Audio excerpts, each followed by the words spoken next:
You may have seen this thing in a previous video. I lost the drawing. And I do need this one. But I had a couple of snapshots of the stuff with numbers on it, like this block, that block, and this block. So I recreated this thing. This in here was just showing the 10 room dividers. It's not necessarily accurate. This is the lights.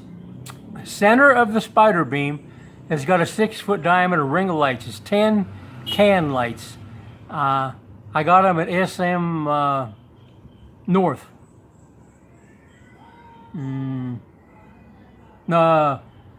The far north, not just the first north. There's two SM Norths, Edson North and SM Mall North. This came from the Edson North. Okay, I got the can lights, brought them back. They didn't fit the cans. They were ½ inch too big for the cans. So I got the different sizes of PVC pipe that they sell in the Philippines. Most of it I had one of, or pieces of it laying around. And the can lights, they have like a spring clips that open up to hold them in once you push them up in there. They didn't fit any of the pipe that was available. But we've had so much plumbing, drain, waste, and vent pipes that didn't fit worth a crap. Yeah, we're real good at making stuff out of PVC pipe. So we just made our own cans to the exact size we want. And I even made I left a vent in it, and the vent points towards the whole house fan, so it'll get forced air ventilation. Okay, how does it work? Okay, I'll get out here where it starts from.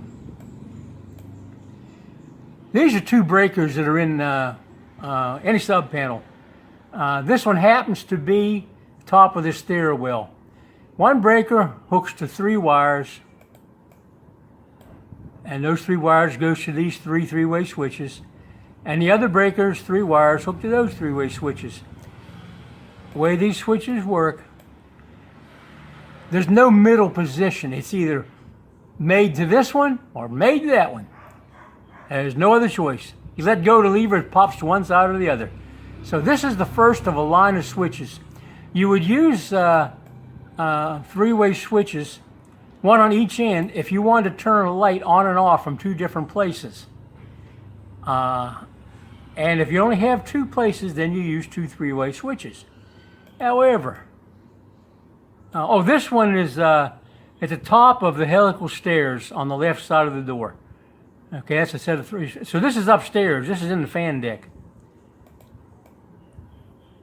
And all these 12 wires and those 6 wires, 18 wires, they make a racetrack around the house. Okay. And then we drop into, there's no reason why these things couldn't all be straight out here. It just would be hard to fit it onto a small drawing if somebody had to use it. So I just made a left and a right. And there's no significance to that at all. You'll notice the numbers go 1 through 6 and 7 through 12. They could have all been in line. They'll make a bit of difference.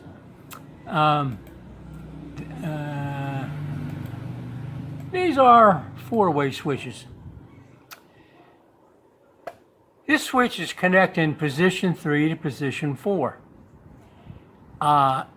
If the 3-way switch was feeding this and you didn't move that, then electric is going out of this, headed to the next switch. If this was the one that was hot and your light was off, you would flip this and then the light comes on. So you can turn them on and off with the 4-way switch just like you can a 3-way switch.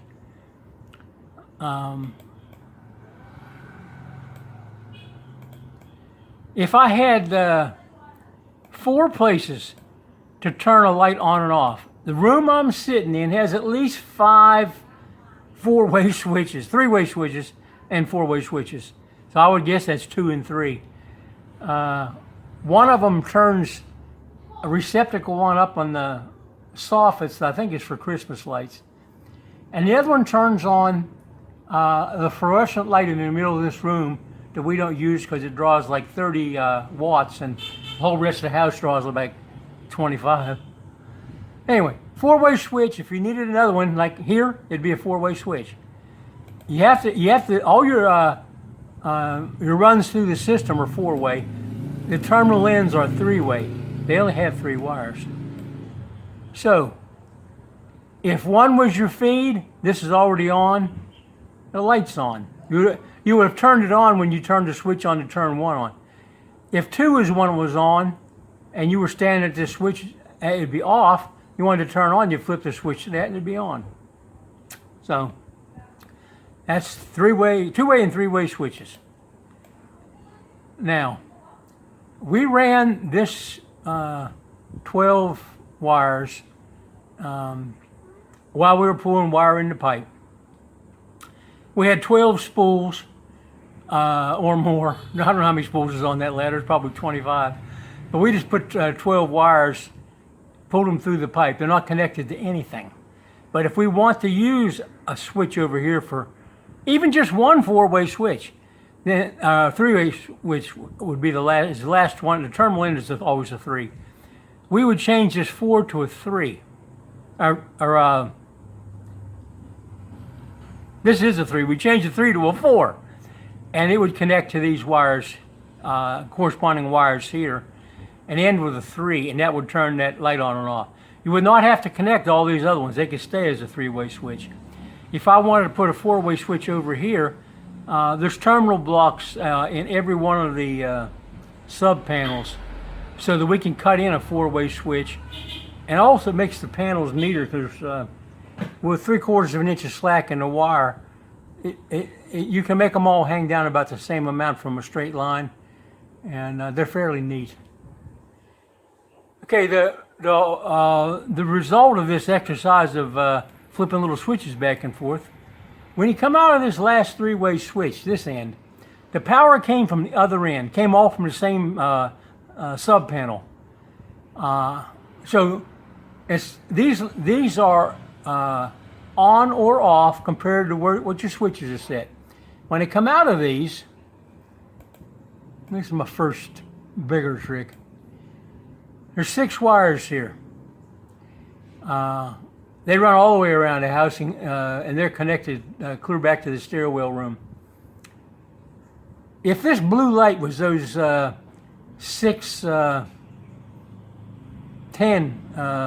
lights on the 6-foot circle under the spider beam, there'd be a wire coming into a sub panel. You just stick it on that on the blue. The next one you come to in another sub panel will also be stuck on the blue, and you can do that 10 times. In actuality, we have all these pulled separately, but where we're going to put the wire in the pipe to feed them, we're going to use split bolts and just bring 3 wires, like a red, a black, and a green. And so there will only be one connection for a blue wire.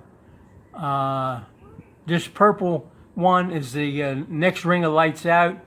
That's about a 15-foot circle. And there'll be only one connection for that as well.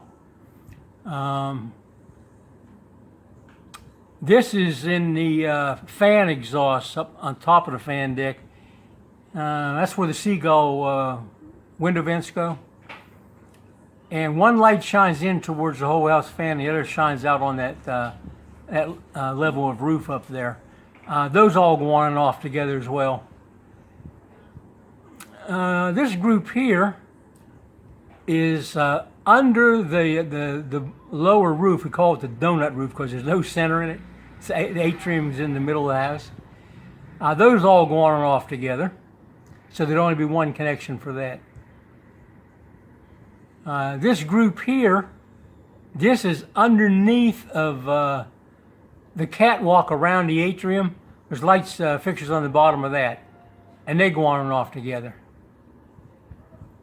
So we have the power's coming in from the stairwell room, gone through 3- and 4-way switches, decided what it is time it got here, and it feeds one side of the A bulb, or as many as you want to hook on it.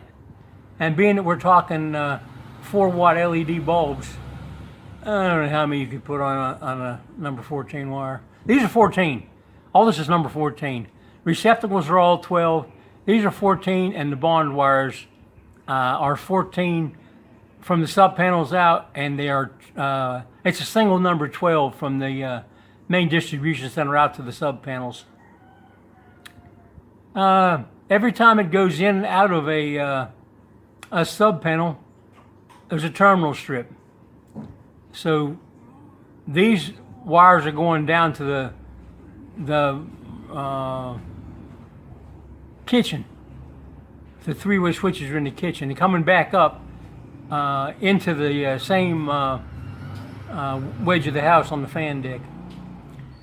But these things are all wired, and the wires are all separated in there. And if we want to add anything, we can just cut it in. It's so organized. It's just a matter of wanting to do it more than the aggravation of getting that galvanized cover off the wall so they can see what's in there.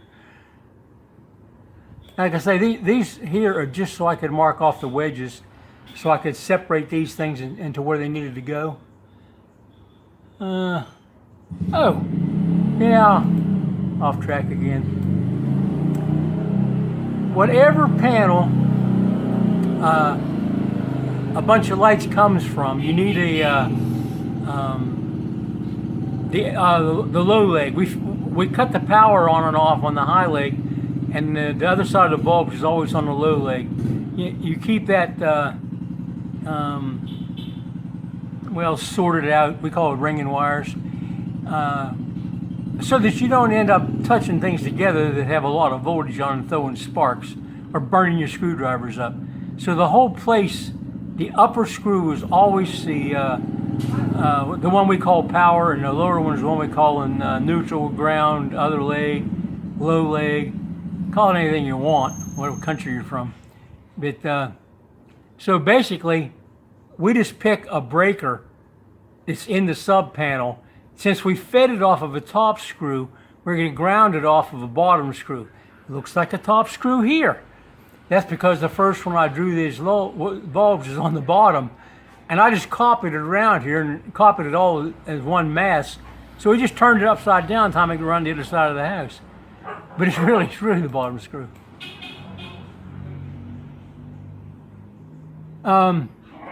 If you're doing a 2-story or 3-story, a regular house, I would encourage you to put the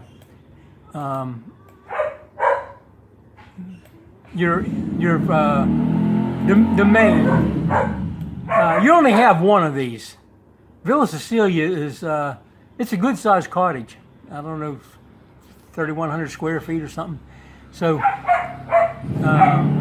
you'd probably only have one like this, and a lot of your wires would be either home run to this or run from one receptacle to another, to a light, and into this. And depending on how long your wire runs are, whether you want to use sub panels, or if you don't have enough breakers in your main panel. I'm not sure how big those Filipino panels like this one down here get. This one's 560 pesos without the breakers and with a lid. The breakers almost fit. As good as you're going to get over here. They're close. A little finagling, and they'll go in and out of there after the first time. You can get them in and out. But 560 pesos for an enclosure with a lid. It's got four screws in the front that hold it on. So when you take it off, you got to keep track of the screws. But I don't know how long these come. I know I've seen them with, this is 4. Out of 8, you would get 7 because you're going to run the power backwards through one of them. And that takes 1 out of the 8, makes it 7. So if you only need 7 circuit breakers for your house, and they're all about the same amps, you might could run them all back to that one panel. And to facilitate that, we placed this not in the middle of the house, but The master bathroom is 2/3 of a room, of a wedge, and the other third is the electrical room. These panels is on the back side of the actual wall. The hot tub goes against the front side of the wall. Anyway, we put a pipe under the floor when we poured the floor, and that 3-inch pipe from the pole to nowhere, it comes in and feeds this.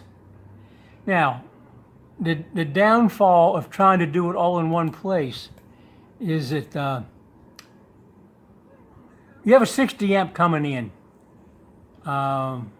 If this was your main breaker panel, or you're using it for a main breaker panel, it's got no main, it's got no ground lug, you have to buy that separate, and they don't know what you're talking about.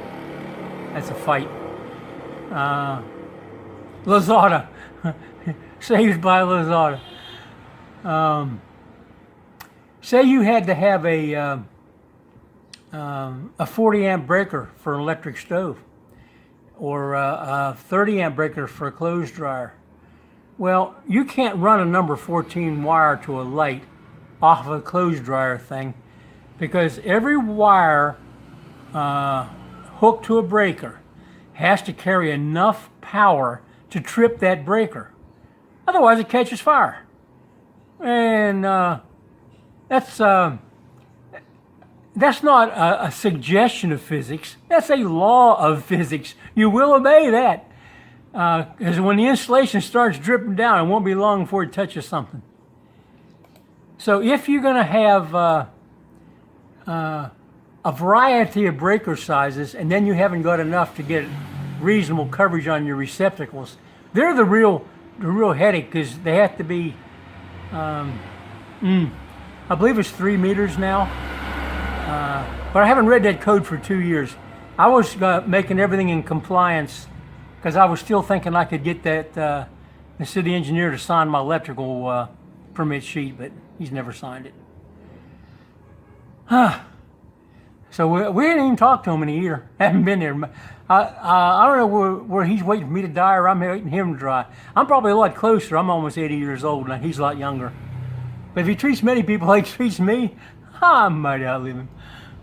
I think, if I understand it correctly, I can send my Filipina to another town, and or another Meralco office, and get the paper from Meralco office and carry it to the other town, and that guy can check out my permit and sign it, and I can just sort of bypass this guy. I think that's showing disrespect to the man. He's got a job. For some reason, he wants to do it different than the rest of the world. But it's disrespectful to just blow him off. So at this point, we'll soon have enough of the house now we can live in it. And I'd always planned a wind turbine for the roof. I think it's on a video. There's a lot of content on this channel. Nobody ever watches the channel, but there's a lot of content on this channel. Yeah, I mean, if I get 5 views on a video, hey, that's have an extra Coke Zero with dinner, you know. Comments. I think we're up to on 75 videos now, or 74 videos. I think we have 11 comments across 75 videos. If you like a video, you're allowed to give it a thumbs up. It won't insult me. You can also give me a thumb down if you think I'm too wordy. I cover the same thing 10 damn times. I know it irritates me when people do that. If you don't like the color of the gray background on the computer screen, somewhere in here I can change it. I'm not sure where.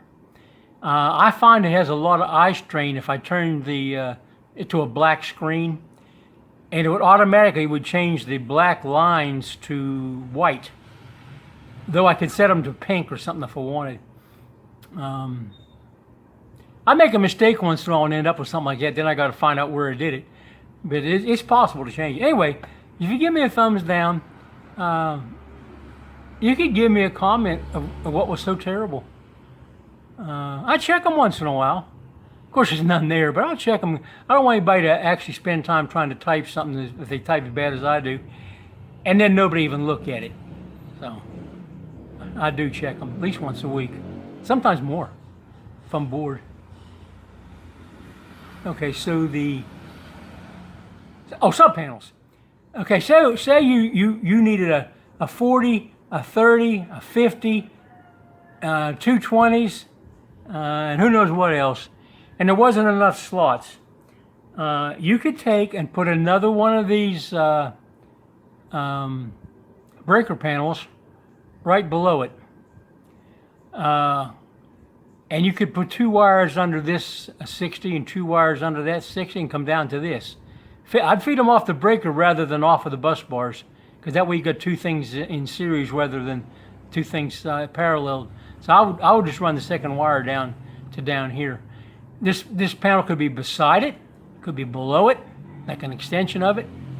But you're going to lose one more slot, so you'll be getting 7 out of each of them, unless you had a 10 thing. But another alternative here is when you're already running these two wires to another panel, all your heavy loads are around the kitchen. Walk through your house, look at your plans, and there's an electrical plan sheet. And on your electrical plan sheet on the left-hand side, you can see about 35 lines going down. They list individual things, receptacles, wire size for them, and amps. And that's all totaled up. And then they take a percentage of that total, and that's the size your main has to be. But it'll be written out there. And there's a chart with all the symbols for everything electrical.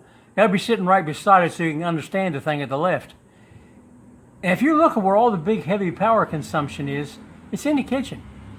I mean, a rice cooker takes a bunch more amps than a 10 or 9 watt LED bulb. So you might want to put your main panel in there. Instead of running heavy wire from wherever you put it all through the house to get it there, just put your main in there. If you put it on an outside wall, it's not that hard to do. If you have to put it on an inside wall, or you just want it in a closet for security or something, a little harder.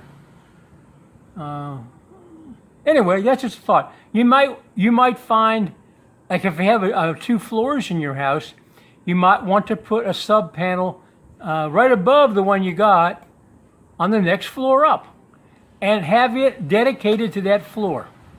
And this one down here dedicated to the floor that it's on. That lets you turn things off to do maintenance and things. Or when something really goes bad. Things happen. And they can happen to me too.